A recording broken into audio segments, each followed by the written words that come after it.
Hello everyone and welcome to the Netwala Bhaiya YouTube platform. So today we are going to discuss inflation, types of inflations और inflations हम किस तरीके से measure करते हैं.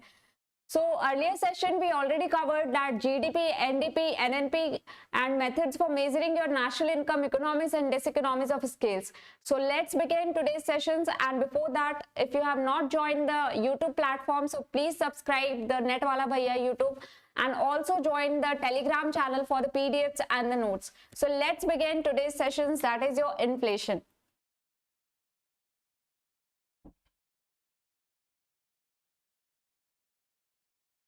अब इन्फ्लेशन होता क्या है मैम? इन्फ्लेशन से आप समझते क्या हो? So a general rise in the price of the goods और द कॉमोडिटीज. जो प्राइसेस इंक्रीज होते हैं हमारे गुड्स और कॉमोडिटीज के, that is your inflation. Inflation वही होता है. अब आप देखो ना, पहले हम जो चीजें 5 में ले लेते थे, अब आप देखते हो 7 में. जैसे मैंने अभी रिसेंटली, मेरी थोड़ी तबीयत ठीक नहीं थी, तो आई वाज लाइक कि चलो इनो ले लेते हैं. तो मैंने देखा कि पहले हम कितने में खरीदते थे, दैट इज 5. मैं बहुत अर्लियर फेज की बता रही हूँ. मैंने सबसे पहले देखा था 5 रुपीज में. Afterwards I saw that in 7 rupees and then afterwards I saw that at 10 rupees, and the day before yesterday when I purchased it was cost around 11 rupees. तो आप देख रहे हो ये धीरे धीरे जो जनरल राइज आप देख रहे हो प्राइसेस में, that's what called your inflation. Inflation होता कैसे है मैम? अब हो सकता है ये 2 फैक्टर्स पे डिपेंड करते होंगे, डिमांड और सप्लाई. जैसा कि मैंने इकोनॉमिक्स में आपको बताया है, डिमांड और सप्लाई के बेसिस पे प्राइस डिटर्मिनेशन होता है.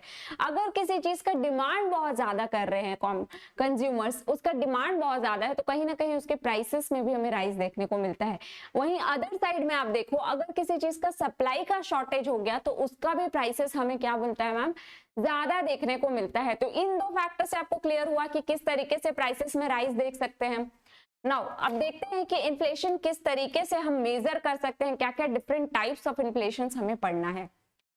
So inflation is defined as a sustained increase in the general price level of the goods and services in the economy over time. अब ऐसा नहीं हो सकता है कि आपको हर टाइम प्राइसेस सेम देखने को मिले. आपको कभी कभी प्राइसेस ज्यादा भी देखने को मिल सकते हैं. तो you should be prepared for that as well. आप देख ही रहे हो, और कहीं ना कहीं आप क्या कर रहे हो, उस इन्फ्लेशन के प्राइसेस को कहीं ना कहीं आप क्या कर रहे हो, जो प्राइसेस जनरल राइज आपको देखने को मिल रहा है, उसे आप एक्सेप्ट भी कर रहे हो. वी एज अ कंज्यूमर हम पे भी कर रहे हैं उस चीज के लिए.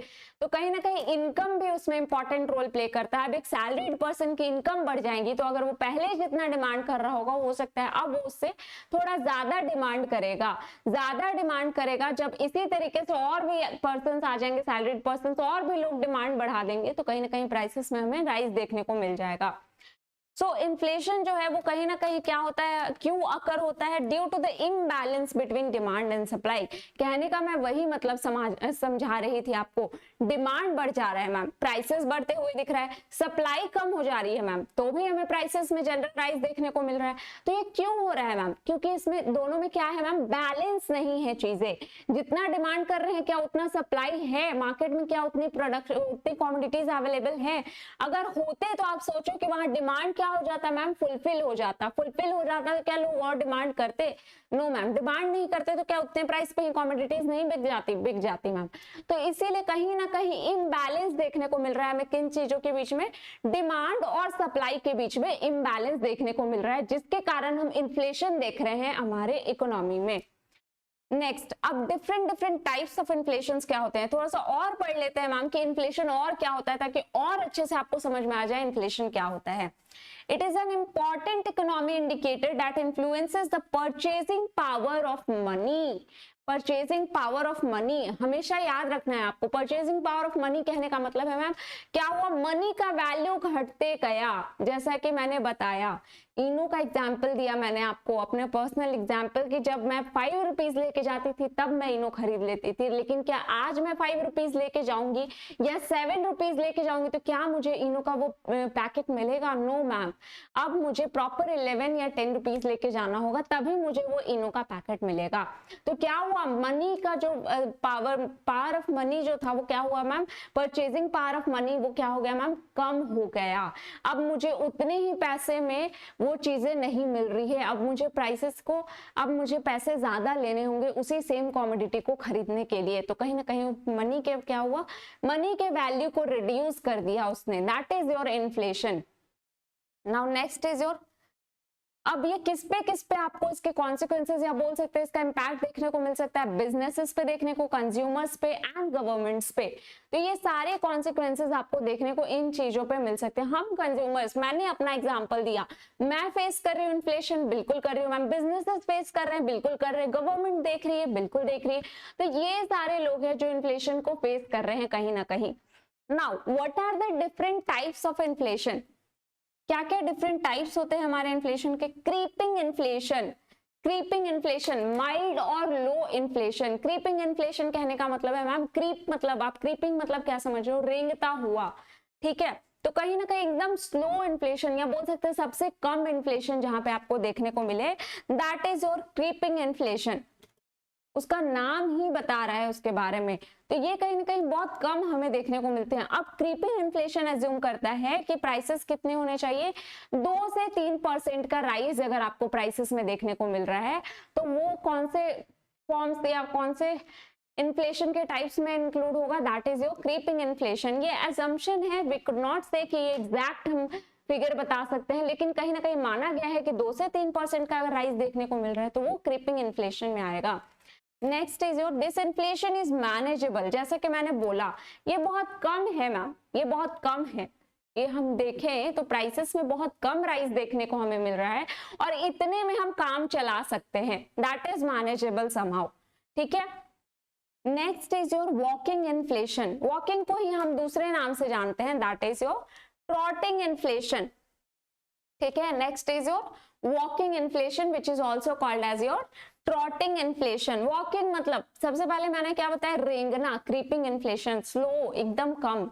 अब नेक्स्ट है आपका वॉकिंग, मतलब अब क्या हो रहा है, इन्फ्लेशन अब चल रहा है, तो अब चलना सीख गया है, वो चलना सीख गया तो ऑब्वियसली क्रीपिंग से थोड़ा ज्यादा होगा वो, तो कितना % ज्यादा होगा, तो वो कहीं ना कहीं इन्फ्लेशन का जो रेंज है वो 3 to 10% में आता है। कहीं ना कहीं जैसा मैंने बोला क्रीपिंग से ज्यादा, लेकिन हो सकता है गैलोपिंग जो मैं नेक्स्ट बताऊंगी उससे कम होना चाहिए, तो that is your walking inflation, वो 3 to 10% में आता है। जबकि क्रीपिंग इन्फ्लेशन का क्या था मैम, 2 to 3% एज्यूम किया गया है। अगर आपको प्राइसेस में 3 से 10% का राइज देखने को मिल रहा है इन अ ईयर, तो that comes in your walking inflation. ये मैं बोल रही हूँ, ये कोई एकदम एग्जैक्ट स्टैटिक डेटा नहीं बता रही हूँ मैं, लेकिन ये ऐसा अज्यूम करके चल रहा है इकोनॉमिक्स के अंदर। Next is your galloping inflation. अच्छा, एक और चीज मैं बता देती हूँ, वॉकिंग इन्फ्लेशन में क्या और बोल रहा है, it must be viewed by the government as a wake up call since if not address it may result to economic overheating. अब जैसा कि मैंने बोला क्रीपिंग तो समहाउ मैनेजेबल था, उसे हम मैनेज कर सकते थे, लेकिन जैसे ही आपको वॉकिंग इन्फ्लेशन देखने को मिले और वहां पे अगर गवर्नमेंट ध्यान नहीं दे रही है, मेजर्स नहीं ले रही है उसके लिए, तो वो बहुत ज्यादा डिसएडवांटेज होगा हमारी इकोनॉमी के लिए। तो कहीं ना कहीं वहां पे गवर्नमेंट को अब क्या है मैम, ध्यान देने की जरूरत है, जैसे ही इतना राइज हमें देखने को मिला अपने इकोनॉमी के अंदर। Next is your galloping inflation. Galloping inflation को ही हम क्या बोलते हैं, रनिंग और हॉपिंग इन्फ्लेशन। ये जो मैं अदर नेम्स बता रही हूँ ना, वो भी आपको रिकॉल करके रखना है, वो भी अपने दिमाग में कहीं ना कहीं आपको रखना है, क्योंकि हो सकता है एग्जाम में आपको डायरेक्टली इन वर्ड से क्वेश्चंस ना पूछ के अगर सपोज करो ट्रॉटिंग दे देता है, तो आप तो वहां पे बोलोगे नहीं मैंने तो ये पढ़ा ही नहीं है कंसेप्ट। तो ऐसा नहीं होना चाहिए, आपको अदर वर्ड्स के ऊपर भी उतना ही फोकस रखना होगा कि कौन कौन से नाम से भी और हम इसे रिकॉल कर सकते हैं। तो गैलोपिंग इन्फ्लेशन को मैम और क्या बोला जाता है, रनिंग इन्फ्लेशन और द हॉपिंग इन्फ्लेशन। अब देखो आप कैसे कैसे धीरे धीरे में, इन्फ्लेशन कितना मजेदार है, धीरे धीरे वो बता रहा है। क्रीपिंग मतलब रेंगना, सबसे कम में, तो वो कहीं ना कहीं आपको क्या होगा, वर्ड से भी कहीं ना कहीं परसेंटेज का अंदाजा लगा लोगे। सपोज करो एग्जाम में क्वेश्चन में अगर परसेंट दे देता है कि ये इन्फ्लेशन जो है आपका 8 to 10% के बीच में है, तो क्या आप अज्यूम नहीं कर लोगे, क्या आप वहां पे एग्जैक्ट आंसर नहीं फाइंड आउट कर लोगे? क्रीपिंग में मैम सबसे कम था, वो तो रेंग रहा है। अगर ऑप्शन में दे दिया कि अब ये 8 to 10% वाला इन्फ्लेशन जो है वो आपका क्रीपिंग में आएगा, गैलपिंग में आएगा या फिर वॉकिंग में आएगा, हाइपर में आएगा, तो कहीं ना कहीं आप एज्यूम कर लोगे कि मैम ये कहीं ना कहीं हमारा वॉकिंग में आता है, क्योंकि हमने पढ़ा था उसमें 3% से कम नहीं होना चाहिए और 10% से ज्यादा नहीं होना चाहिए वॉकिंग इन्फ्लेशन में। उसी तरीके से गैलपिंग इन्फ्लेशन बोलता है अब रनिंग है, अब इन्फ्लेशन और बढ़ गया मैम, रनिंग है तो अब क्या हुआ, इन्फ्लेशन और तेजी से हमारा बढ़ गया। अब just hold on, wait a second.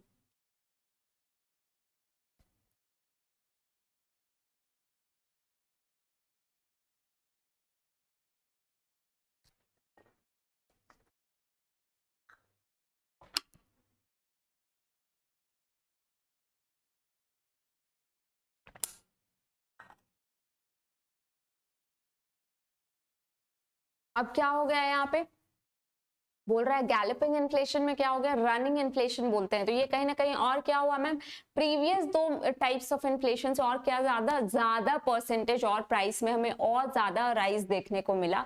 That's what comes in your galloping और रनिंग इन्फ्लेशन। अब इसमें कितने परसेंट का आपको राइज देखने को मिला, कहीं ना कहीं 10% से लेके 50%। कहने का मतलब है कि 10% से कम नहीं होना चाहिए राइज और 50% से ज्यादा नहीं होना चाहिए।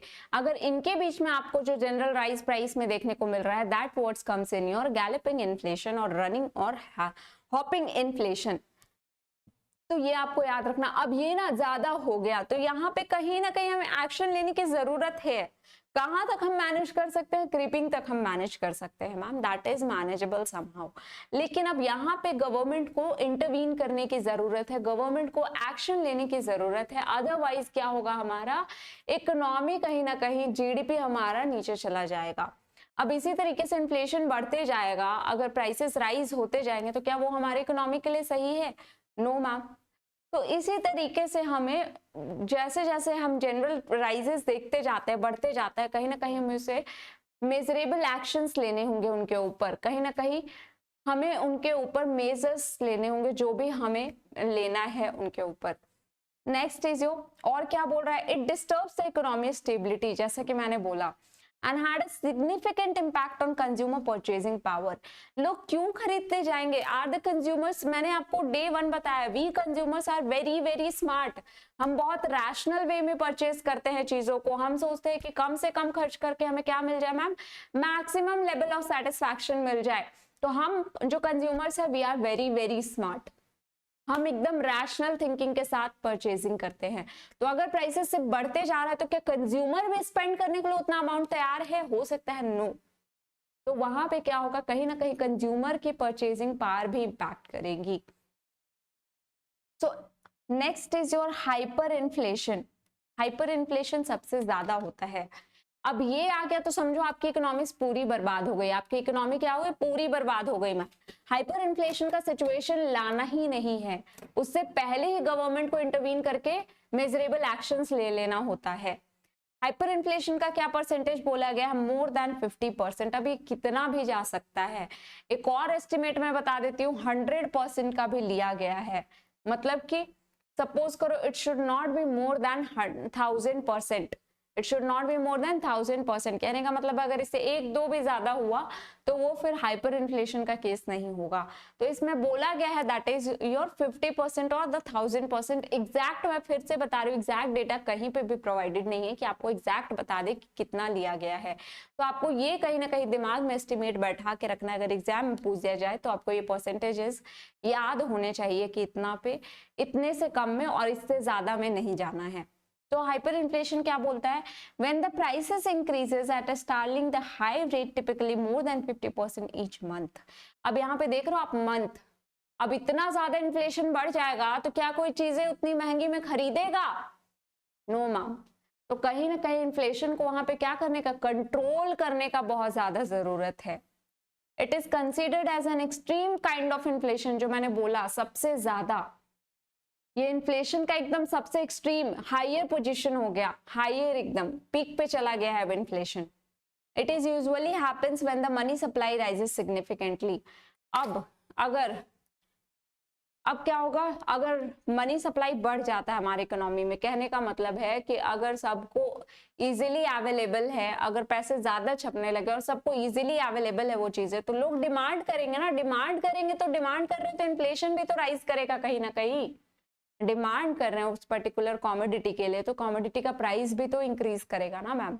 तो इसी के कारण ये हो सकता है हाइपर इन्फ्लेशन का केस वहां पे आ जाए। It is a severe case. Hyperinflation causes the value of domestic currency to fall nearly to zero. जैसा कि मैंने बोला, अब आप उतनी ही चीजों में अगर इन्फ्लेशन बढ़ाते जा रहे हैं, अगर आप वही चीज 10 रुपए में ले रहे थे और आज आपको उसका जाके डबल पे करना पड़ रहा है, दैट इज योर 20 रुपीज। हो सकता है उसका ट्रिपल पे करना पड़े, या फिर हो सकता है सीधे आप 100 गुना पे करें अब वो 10 रुपीज का। तो वो कहीं ना कहीं क्या हो रहा है, आपका हाइपर इन्फ्लेशन का केस रिफ्लेक्ट कर रहा है वहां पे।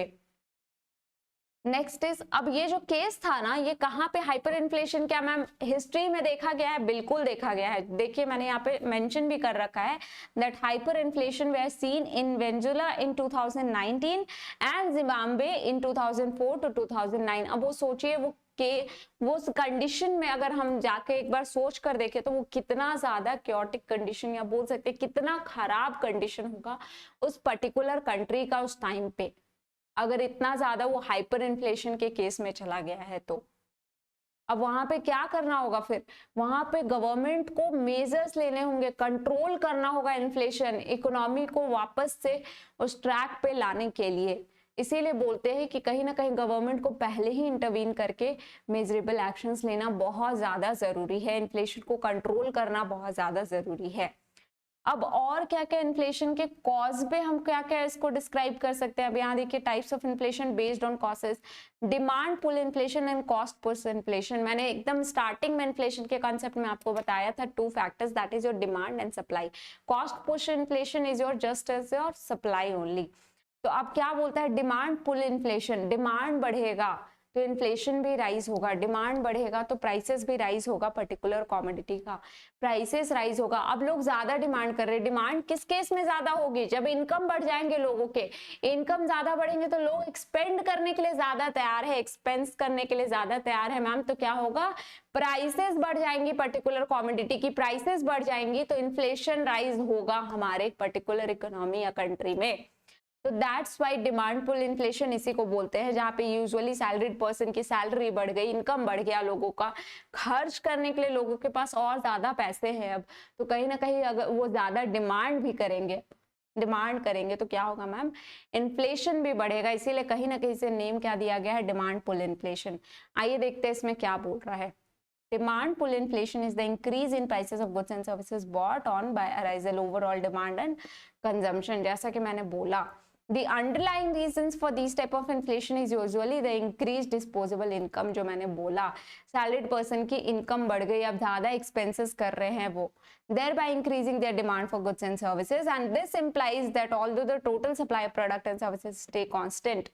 कहने का क्या मतलब है मैम, पहले भी लोग 100 यूनिट्स डिमांड कर रहे थे और सप्लाई भी कितनी थी, 100 यूनिट्स की थी। अब क्या हो रहा है मैम, सप्लाई अब भी 100 यूनिट्स की है, लेकिन अब लोग डिमांड कितनी की कर रहे हैं मैम, 150 यूनिट्स डिमांड कर रहे हैं। तो देख रहे हो आप, सप्लाई तो हमारा कांस्टेंट है, पहले भी 100 यूनिट्स हम, क्योंकि मैंने बताया ना आपको, एक टेंटेटिव हाइपोथेसिस लेके चलना है कि जितना डिमांड उतना कंज्यूम कर ले रहे हैं जो हमारे हाउस होल्ड्स हैं। तो अब अगर 100 यूनिट्स हम पहले भी सप्लाई कर रहे थे, अब भी 100 यूनिट्स ही सप्लाई कर रहे हैं, लेकिन पहले डिमांड भी 100 यूनिट्स की थी, तो वो कहीं ना कहीं क्या हो जा रहा था, इक्वल हो जा रहा था। लेकिन अब डिमांड बढ़ गई मैम, अब 150 यूनिट्स हो गया, लेकिन हम अभी भी सप्लाई कितना का कर रहे हैं, 100 यूनिट्स का ही कर रहे हैं, हम 100 यूनिट्स ही प्रोड्यूस कर रहे हैं। तो क्या होगा, वहां पर demand all of sudden rise कर जाएगी। नेक्स्ट है आपका कॉस्ट पुश इन्फ्लेशन।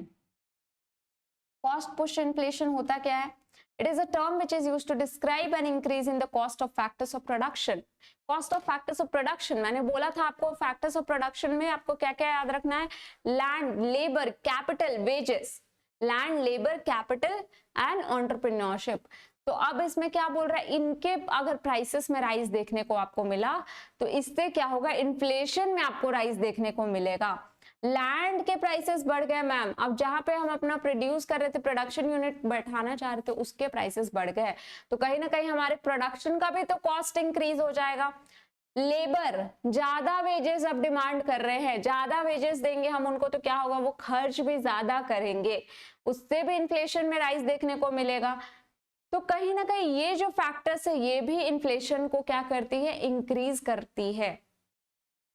अब क्या बोल रहा है, the rising cost of one और more factors such as land, labour, capital, entrepreneurs is a fundamental cause of the kind of inflation. For example an increase in the labour wages, जैसा मैंने बोला, तो this will lead to an increase in total cost of producing the goods and services. अगर आप labour को ज्यादा पे कर रहे हो, पहले उसको अगर आप 5,000 पे करते थे, अब लेबर ने अपना वेजेस का डिमांड बढ़ा दिया कि नहीं अब मुझे 7,000 चाहिए, तो क्या आप उतने पे ही प्रोड्यूस करोगे उस पर्टिकुलर गुड्स को जो प्रोड्यूस कर रहे थे पहले? नो मैम, हमारे प्रोडक्शन का भी कॉस्ट कहीं ना कहीं इंक्रीज हो जाएगा। इंक्रीज होगा तो क्या होगा, इन्फ्लेशन भी इंक्रीज हो जाएगा, क्योंकि अब हम ज्यादा प्राइसेस पे उसी कॉमोडिटी को क्या करेंगे मैम, सेल करेंगे, तो उससे भी कहीं ना कहीं हमारे इन्फ्लेशन में हमें राइज देखने को मिला।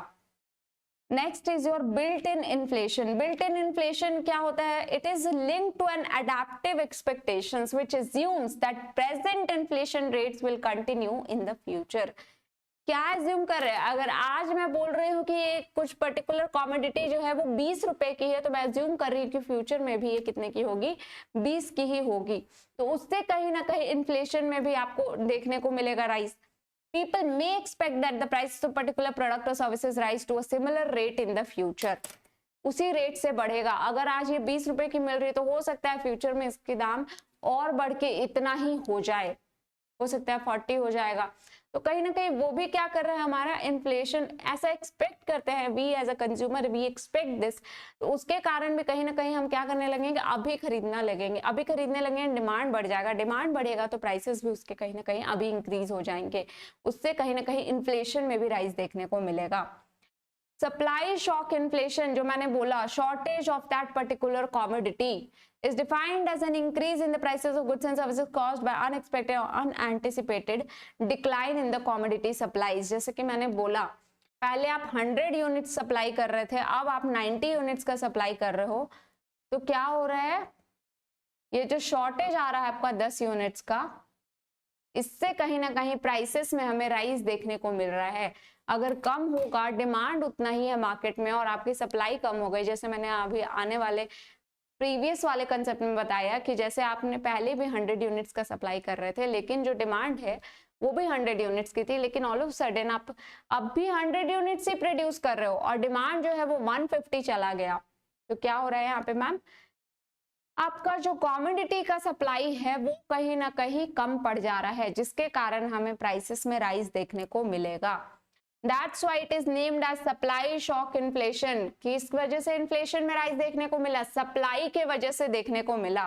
It is named as supply shock because the causes are beyond the control of either the firms or the workers, जिसके कारण हमें इन्फ्लेशन में राइज देखने को मिला, जनरल राइज हमें प्राइसेस में देखने को मिला। नेक्स्ट विल बी योर, तो ये थे इन्फ्लेशंस में जो हमने पढ़ा कि क्या क्या होता है मैम, इन्फ्लेशन क्या होता है, जो हमने बोला कि जनरल राइज जो हमें प्राइसेस में देखने को मिल गया, डे टू डे प्राइसेस बढ़ रही है, आप थोड़ा नोटिस करोगे तो हर चीज की प्राइसेस 1 रुपए 2 रुपए या 10 रुपए करके कीमतों में क्या हो रही है मैम, इंक्रीमेंट देखने को मिल रही है। ध्यान देने की जरूरत है हमें कहीं ना कहीं, उससे हमें पता चलेगा कि हर दिन जो हम चीजें कंज्यूम कर रहे हैं उसका डे बाय डे प्राइसेस क्या हो रहा है, बढ़ रहा है। बट अब ऐसे तो वी एज अ कंज्यूमर हम ऐसे तो नहीं कर सकते ऑल ऑफ सडन हम अभी ही सारी चीजें खरीद के रख लें और कंज्यूम करना शुरू कर दें। हो सकती है कुछ चीजें हम स्टोर नहीं कर सकते हैं, तो वो कहीं ना कहीं प्राइसेस बढ़ेगी, तो हमें उन्हीं प्राइसेस पे उन पर्टिकुलर कॉमोडिटी को क्या करना पड़ेगा, खरीदना पड़ेगा। तो हम हर चीज को स्टोर नहीं कर सकते, कुछ चीजें हो सकती हैं कि वो नॉन ड्यूरेबल गुड्स में केस में ले लो, जिसको आप स्टोर नहीं कर सकते हो, तो क्या आप उस पर्टिकुलर प्राइसेस पे नहीं खरीदोगे, आगे खरीदेंगे मैम, बिल्कुल खरीदेंगे। तो कहीं ना कहीं ये बोल रहा है कि जो प्राइसेस में हमें राइज देखने को मिलता है उसके कारण कहीं ना कहीं इन्फ्लेशन देखते हैं। नेक्स्ट सेशन में मैं आपको बताऊंगी कि हम किस तरीके से इन्फ्लेशन को मेजर करते हैं, क्या डिफरेंट अप्रोच होते हैं इन्फ्लेशन को मेजर करने का एक पर्टिकुलर कंट्री में। So that's all about today's sessions. आज हमने डिस्कस किया इन्फ्लेशन, टाइप्स ऑफ इन्फ्लेशन को डिस्कस किया। इसी तरीके से धीरे धीरे हम कंसेप्ट्स को पढ़ेंगे ताकि वो आपको ऑल ऑफ सडन बर्डन नहीं लगे और धीरे धीरे आप चीजों को ग्रैप कर सको कि किस तरीके से हम चीजों को समझ सकते हो। और ये जो मैंने बताया है आपको परसेंटेज वाला, वो आपको याद रखना है क्योंकि एग्जाम में पूछ दिया जाता है कि इस टाइप के इन्फ्लेशन को इसमें कितना परसेंटेज देखने को मिल सकता है। वो आपको 4 ऑप्शंस देके कंफ्यूज कर देंगे। तो आपको एक नॉर्मल परसेंटेज याद रखना है कि इससे कम नहीं होना चाहिए, इससे ज्यादा नहीं होना चाहिए, और ये इस इन्फ्लेशन का टाइप है। इतना ही याद रख लोगे काफी है। और नेक्स्ट में हम पढ़ेंगे कि क्या क्या मेजर्स होते हैं, इन्फ्लेशन को मेजर करने के लिए क्या क्या डिफरेंट मेथड्स यूज करते हैं, उससे भी एग्जाम में क्वेश्चन देखने को मिलते हैं, वो भी हम डिस्कस कर लेंगे आने वाले सेशंस में। एंड वेरी इंपॉर्टेंट, मैंने आपको लास्ट से क्लास आई गेस फ्राइडे के क्लास में मैंने आपको एक होमवर्क क्वेश्चन दिया था। एक क्वेश्चन वहां पे मैंने पुटअप किया था और मैंने बोला था आप सबको उसका कमेंट में आंसर करना है, and no one has given the answer in the comment box. So I am waiting for that. In next session you have to give the answer in the comment box. I will check the answer and then only I will discuss that question again in the next session. तो आप उसका answer करो comment box में, मैं देखूंगी वो answer और उसके बाद ही मैं उस क्वेश्चन को डिस्कस करूंगी। थोड़ा एफर्ट आप भी दो, इससे क्या होगा, आप भी अपने आप को प्रिपेयर कर पाओगे एग्जाम के लिए और बेटर वे में। तो आप जाओ प्रीवियस, इससे पहले वाले क्लास में जो मैंने फ्राइडे को सेशन लिया था, आप उसमें जाओ एंड चेक दैट क्वेश्चन, उसका आंसर करो आप कमेंट बॉक्स में। I will surely check that answer. Okay, so that's all about today's sessions. Hope you have enjoyed this session and stay connected with the Net Wala Bhaiya. Thank you.